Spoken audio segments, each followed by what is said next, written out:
Hi everybody, Diana here at Sew in Common. Welcome into this week's bonus video.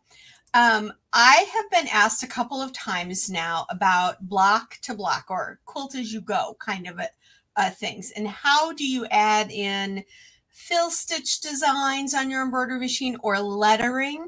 So I put together a little, just a little sample that we're going to look at today on doing quilt as you go with lettering and other kinds of embroidery on it.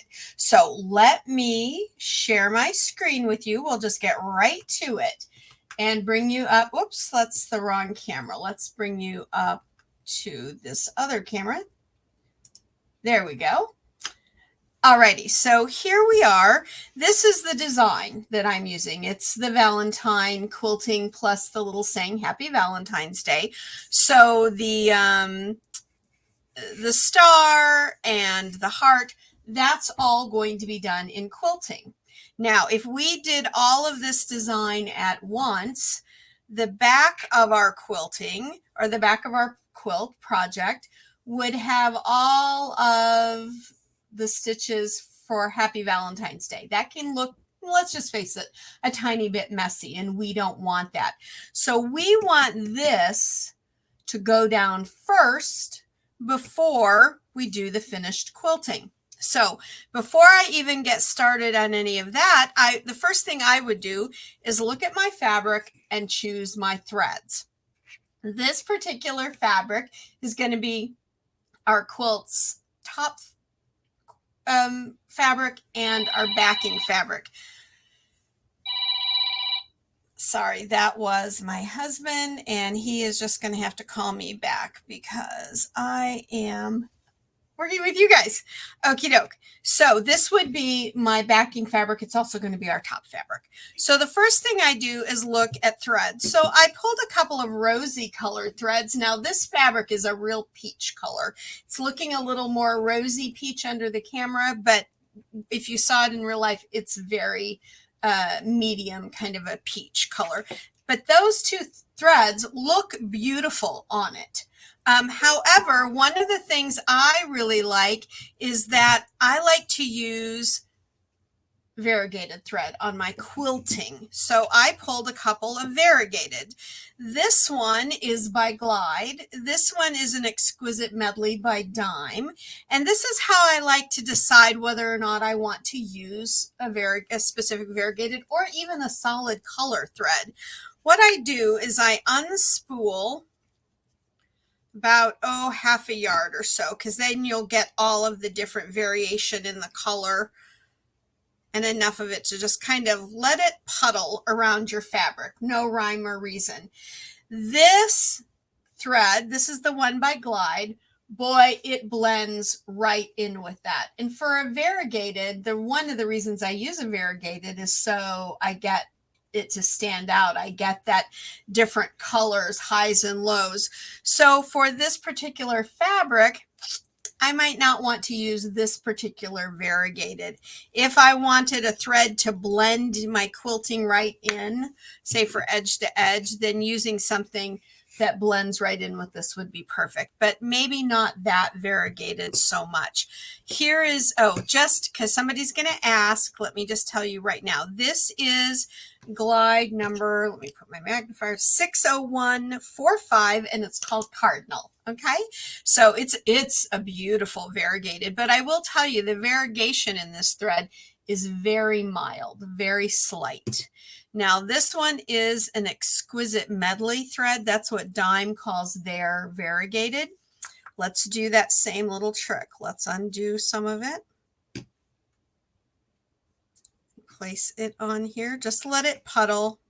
No rhyme or reason. Now, I know under the camera, because the light is pretty bright, you can see it a little bit better there, I guess. This does blend. However, when I'm looking at it in real time, right, eye to fabric, there are some lights in here that are going to bring it out a little bit more. There's a deeperish kind of a mauvey purple in here that is going to stand out a little more, I think. So I'm going to give this one a try and just see what happens. This is a sample, so if I don't like it, no big loss. I could go back and choose something else. But I think that we will try this one. And this, just so you know, is V107. Again, it's an exquisite medley by Dime. That's what they call their variegated. V107. I think this one might have a name like Berries, but don't quote me. If it's not on the cap, I don't remember. The only reason I knew this one because it was on the cap. So now I do love this kind of mauvey purple in here with this, and I don't want my lettering to be in a variegated. I want the quilting variegated, but I want that lettering to be in a solid. So I've chosen a 60 weight. Now this is by Superior Threads. It's called Bottom Line, and we'll talk about that for a moment. But if you notice, that color really kind of blends in beautifully with the variegated. Now, with a 60 weight, why did I choose a 60 weight Bottom Line? Now, you might already have Bottom Line in your sewing room, because the white is often used as our bobbin thread when we wind our own bobbins. It's a beautiful thread, and the Bottom Line comes in a ton of colors. I mean, a ton of rainbow of colors, and I love it. I keep little art boxes with lots of colors, and I probably got 4 or 5 of those with different colors in it. So I've chosen this one. Let's see, in case you're wondering, this is color 608. Okay, that's all it says. There's not another name on here. Number 608. It's a 60 weight. And why am I choosing a 60 weight? Because although these letters are pretty good size, the ones I'm using in this sample are smaller. And if I'm doing lettering that is 1/2 inch or smaller, that's micro lettering. And to get it to be clear and beautiful, you need a 60 weight thread. And you do need a special needle. There's like a recipe. You need a 65-9 sharp needle. A 65-9 sharp is a much finer blade. So here's a tip. When you use your 65-9, please turn off your auto threader, because a lot of times those auto threaders in that tiny little eye won't match up. You don't want getting anything knocked out of sync, right? So that you're going to have to do with a manual thread. However, these little clip-on magnifiers you always see me wear will help a lot. I will just tell you, these I get at Michael's craft store. They're like $7 or something like that, 7 to 10. And I love them for giving me that extra little magnification instead of having a big magnifying glass or something that I have to hold. So a 65-9 sharp and a 60 weight embroidery thread works beautifully for micro lettering. In fact, let's bring in the little piece that I'm doing, because now I want to talk to you about this. So look at that lettering. You're even seeing it from a little bit of a distance, just Happy Valentine's Day, just like you see on that piece there. Same font that I used, but as a micro letter. And didn't it stitch out beautifully? I mean, really nicely, very clear, no skip stitches, nothing being brought up from the back. I just really love it. And that's what a 60 weight and a 65-9 needle will do for you. Now, I just have a piece of fabric and a piece of batting. So this would be your block and your batting. No backing fabric. And that's part of the recipe when you're doing Quilt As You Go, to get everything done on the top of your block before you do the quilting design. Because remember, our quilting design is just a run stitch, and we like seeing that on the back as well of our piece, because it's going to look beautiful. It's going to look just like the front, but you don't want to see what's behind the Happy Valentine's Day on the back of your quilt. So let's turn that over. You don't want to see that on the back of the quilt, right? So we just have our batting and our fabric. no stabilizer needed. When you quilt, that's one nice thing.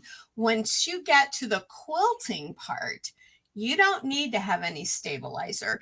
The fabric and the stabilizer and eventually your backing fabric is all you need.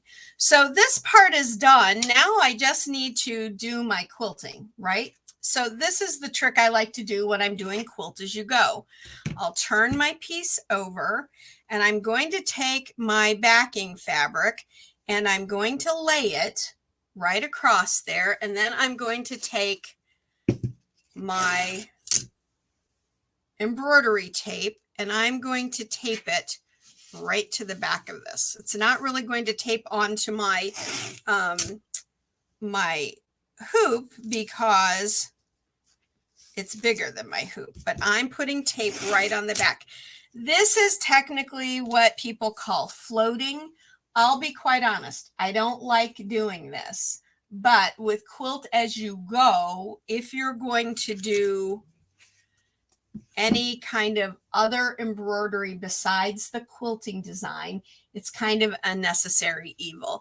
Now, I just used a, I'll be honest, the tape I have in here is Kimberbell paper tape, which is a really good brand, whatever brand they've chosen to use or whatever, or brand for themselves, it's really good.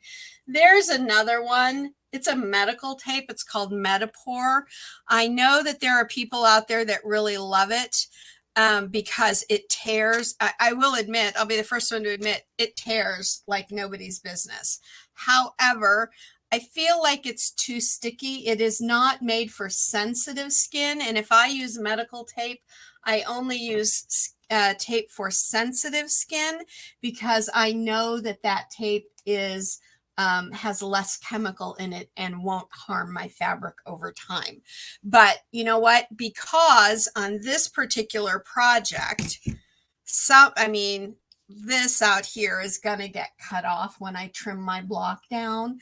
If you wanted to use Medpore for something like that, or Metapore, whatever that's called, I think it's by the 3M company, then that would be fine. And I know that there is another embroiderer out there with their own line and stuff, and she swears by that. And I know the people that follow her swear by it. So if you know who I'm talking about, I don't like to give names, especially if there's something I'm not wild about. Because I'll tell you, for a while, I got several rolls of Kimberbell tape that didn't come off the roll properly. So, you know, everybody has a little bit of a problem now and again with a product. But the reason I'm not wild about Metapore is because it's not for sensitive skin. And so the stick to it is a little heavy. And if I were sticking this in an area that I was going to actually be it was going to remain in my quilt, then I wouldn't use it. But for something the back of that shouldn't be a problem. All right, so I've got my, sorry about that. That was a bit of a ramble.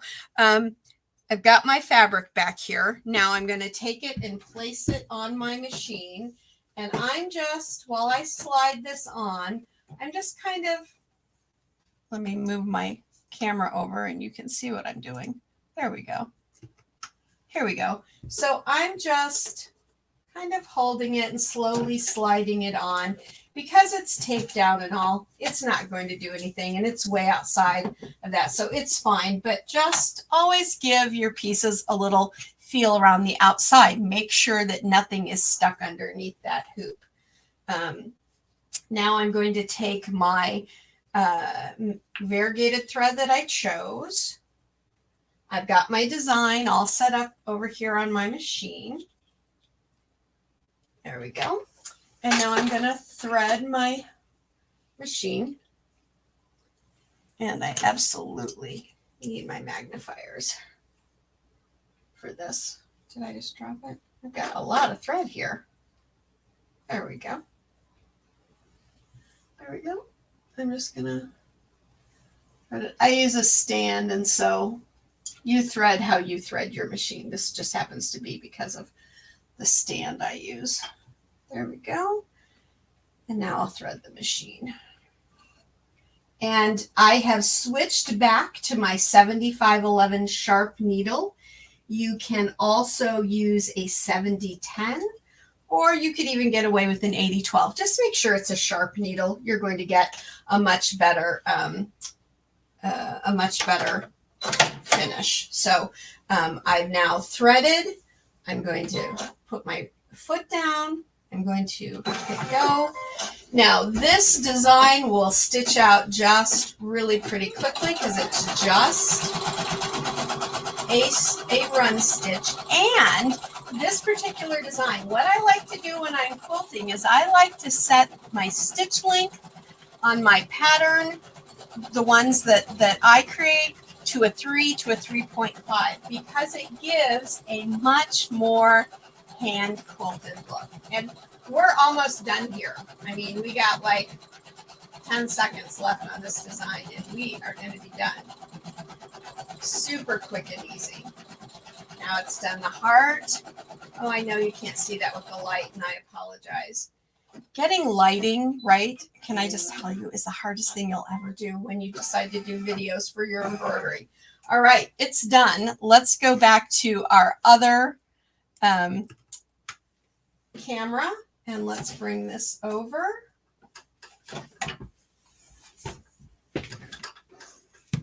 Yeah, perfect.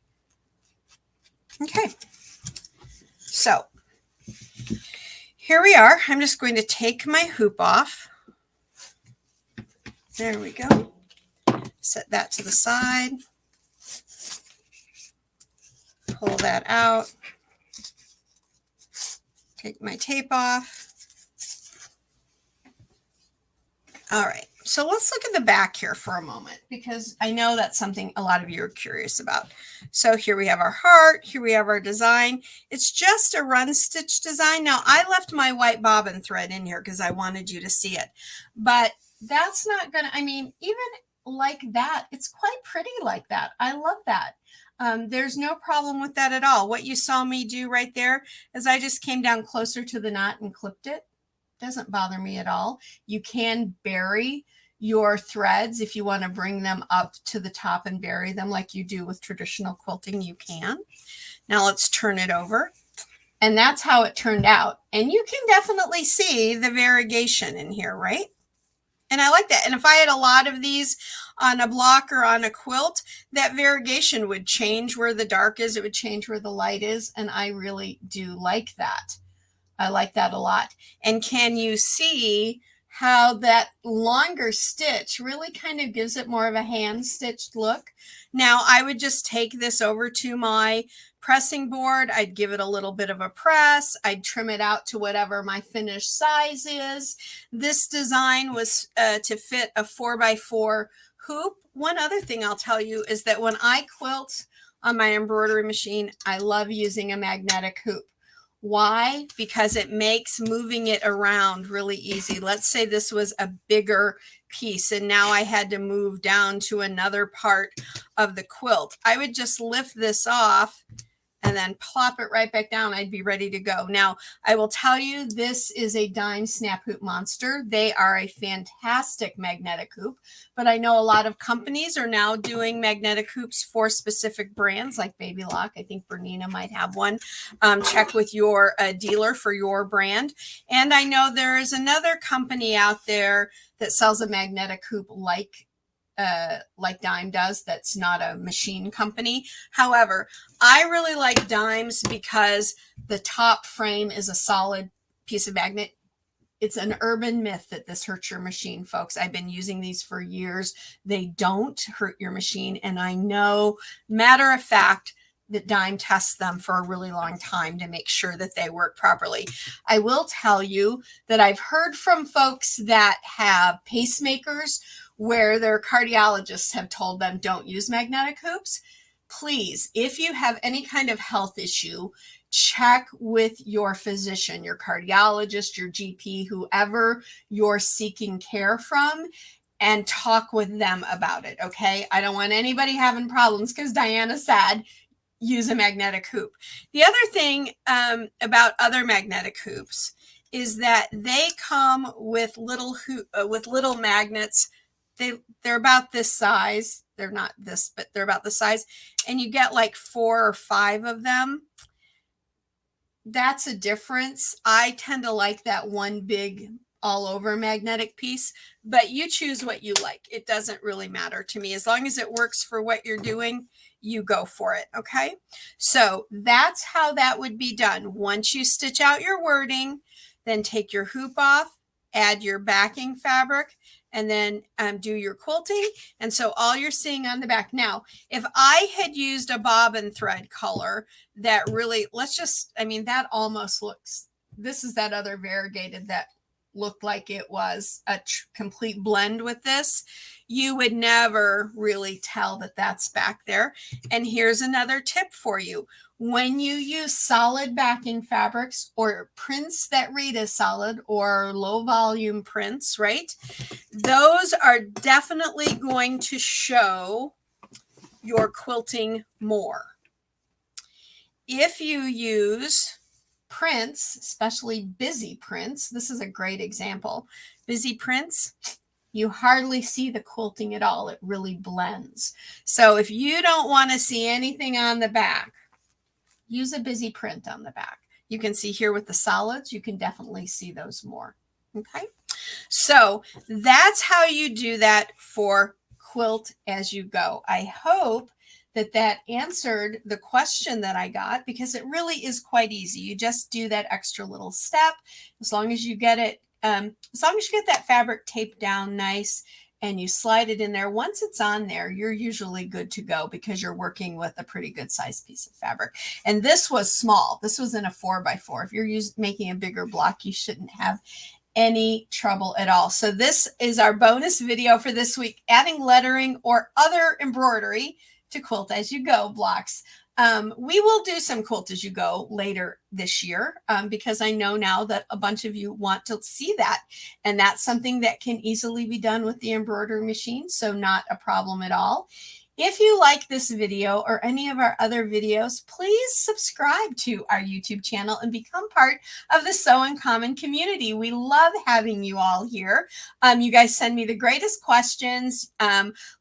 Sometimes I go to bed late at night, I can't get to sleep, and some questions will come in and I'm sitting there and then I like dream about what I want to do to answer them throughout the night. So sometimes I even dream about your questions. So, hit that subscribe button, click the bell to set your notifications. That's why a few of you weren't getting notified, was because you forgot to click on that little bell. So that would be great as well.